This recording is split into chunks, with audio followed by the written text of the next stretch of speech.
जय श्री कृष्णा। राधे राधे। कैसे हैं आप सब लोग? आशा रखती हूँ अच्छे होंगे। स्वागत करती हूँ आप सभी लोगों का लड्डू गोपाल जी की सेवा ज्ञान भक्ति चैनल में।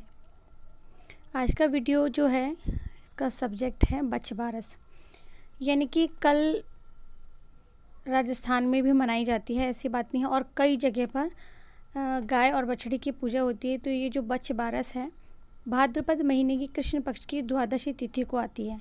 तो बच्च बारस यानी कि द्वादशी यानी कि एकादशी के अगले दिन बच्च बारस, और इसे गोवत्स द्वादशी भी कहते हैं।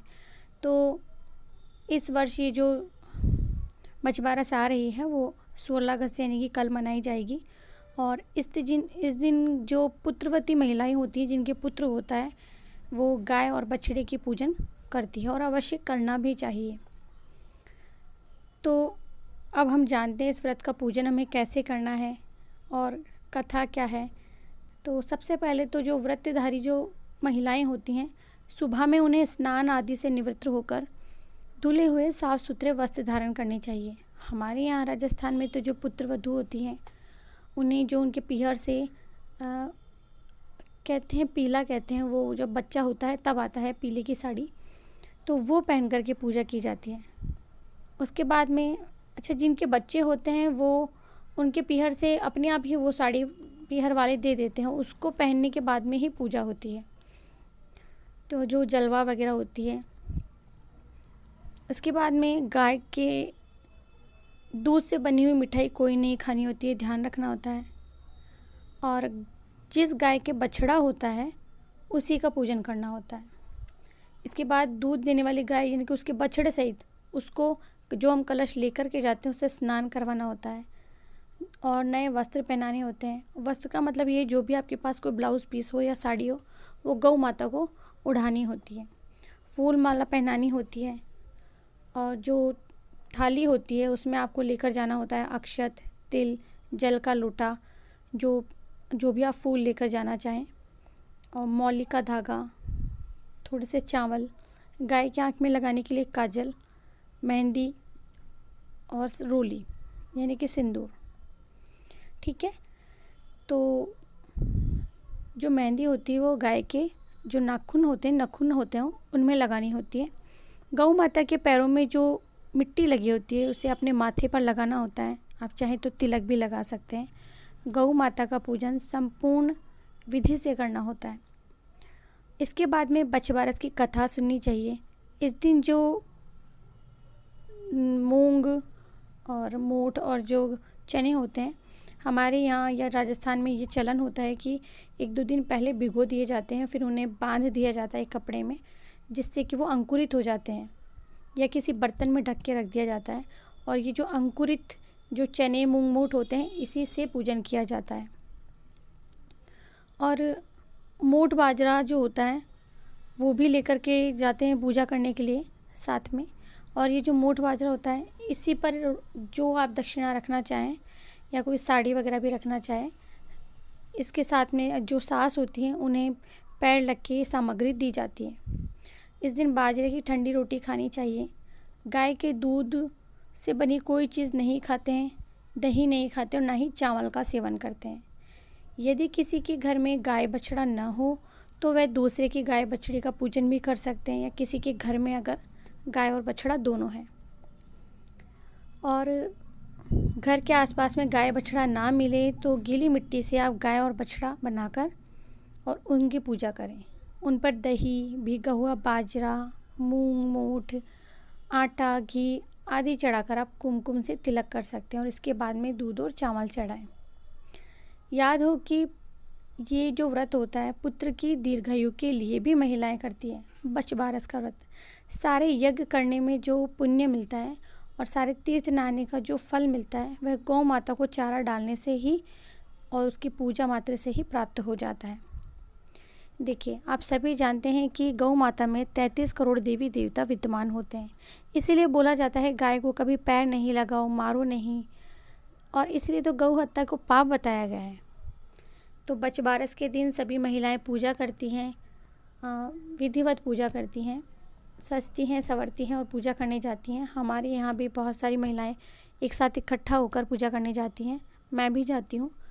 तो और जानकारी लेते हैं और कथा भी हम सुन लेते हैं। देखिए, भारतीय धार्मिक पुराणों में गौ माता में समस्त तीर्थ होने की बात बताई गई है।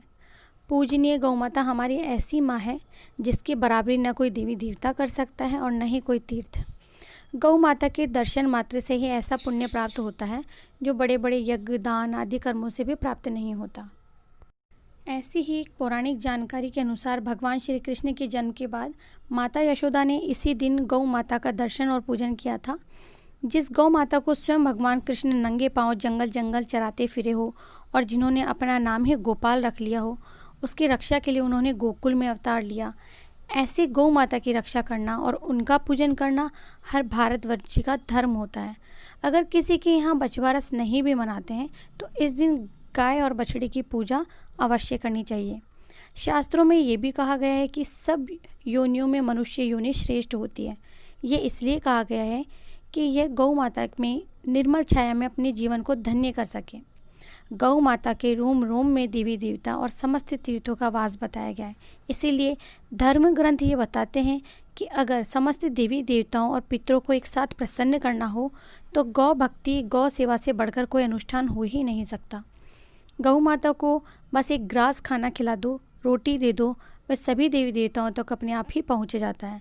हमारे शास्त्रों में इसका महात्म्य बताते हुए ये भी कहा गया है कि बछवारस के दिन जिस घर की महिलाएं गौ माता का पूजन अर्चना करके उसे रोटी और हरा चारा खिलाती हैं, उसे तृप्त करती है, उस घर में माँ लक्ष्मी की कृपा सदैव बनी रहती है और उस परिवार में कभी भी अकाल मृत्यु नहीं होती। भविष्य पुराण के अनुसार अगर जानकारी मिले तो पृष्ठ देश में ब्रह्म का वास है। गौ माता के पृष्ठ देश में गले में विष्णु का, मुख में रुद्र का, मध्य में समस्त देवताओं का और रोमकूपों में महर्षि गण, पूंछ में अनंत नाग और खुरों में समस्त पर्वतों का। गौमूत्र में गंगादी नदियाँ, गौमय में लक्ष्मी और नेत्रों में सूर्य चंद्र विराजित हैं। तो देखा आपने गौ माता पूजनीय क्यों है। इसीलिए बछबारस यानी कि गोवत्स द्वादशी के दिन महिलाएं अपनी बेटी की दीर्घायु के लिए, सलामती के लिए, परिवार की खुशहाली के लिए ये पर्व मनाती हैं। और इस दिन घरों में विशेष करके बाजरे की रोटी, जिसे कि सूगरा भी कहा जाता है, और अंकुरित अनाज की सब्जी बनाई जाती है। इस दिन गाय के दूध की जगह भैंस या बकरी के दूध का उपयोग किया जाता है घर में। हमारे यहाँ भी ऐसा ही होता है। इस दिन गाय के दूध से बनी हुई कोई वस्तु नहीं लेकर आई जाती घर में, नहीं खाई जाती है। तो जो पूजा की जो विधि है मैंने आपको बता दी है, ठीक है, कैसे क्या पूजा करना है। वैसे तो विधिवत पूजा आप घर में अगर करते होंगे तो हमारे बड़े बुजुर्गों के साथ हम जाते हैं। अब जो इसकी कथा है वो हम जान लेते हैं।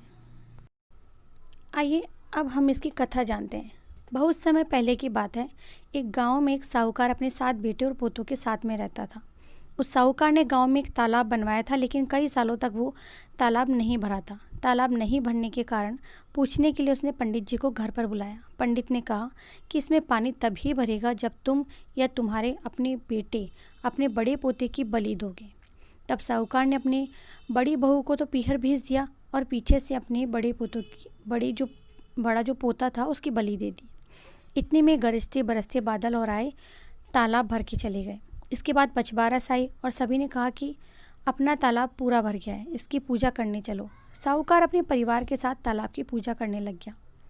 वह दासी से बोल गया कि गेहूँला को पका लेना। गेहूँला से तात्पर्य होता है गेहूँ का धान।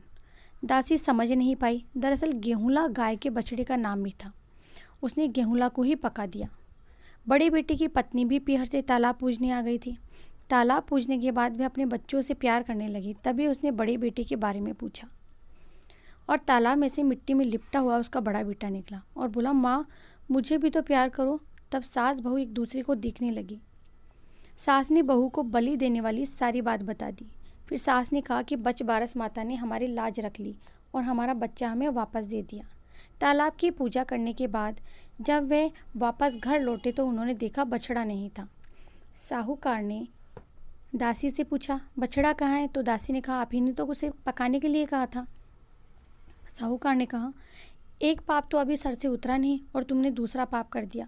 साहूकार ने पका हुआ बछड़ा मिट्टी में दबा दिया। शाम को गाय वापस लौटी तो वह अपने बछड़े को ढूंढने लगी और फिर मिट्टी खोदने लगी। तभी मिट्टी में से बछड़ा बाहर आ गया।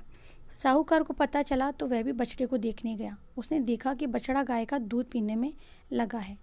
तब साहूकार ने पूरे गांव में ये बात फैला दी कि हर बेटी की माँ को बछबारस का व्रत और पूजा अवश्य करनी चाहिए, गौ माता की पूजा करनी चाहिए।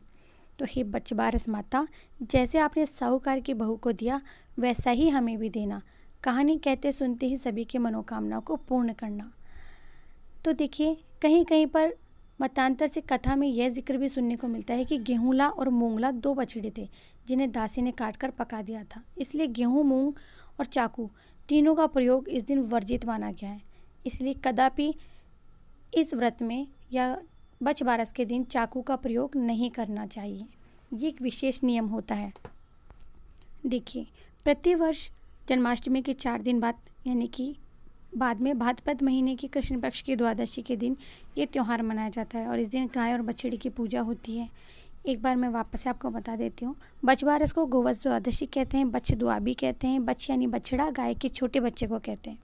गोवत्स का मतलब ही गाय का बच्चा ही होता है और इस दिन मनाने का उद्देश्य गाय और बछड़े का महत्व समझना है।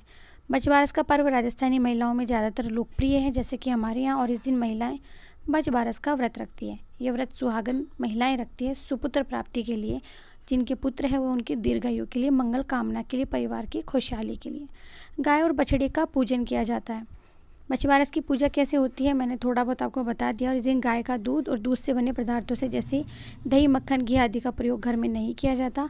पूजा भले कर सकते हैं। इसके अलावा गेहूँ तथा इससे बने सामान नहीं खाए जाते हैं। भोजन में चाकू से कटी हुई किसी भी चीज़ का सेवन नहीं किया जाता है।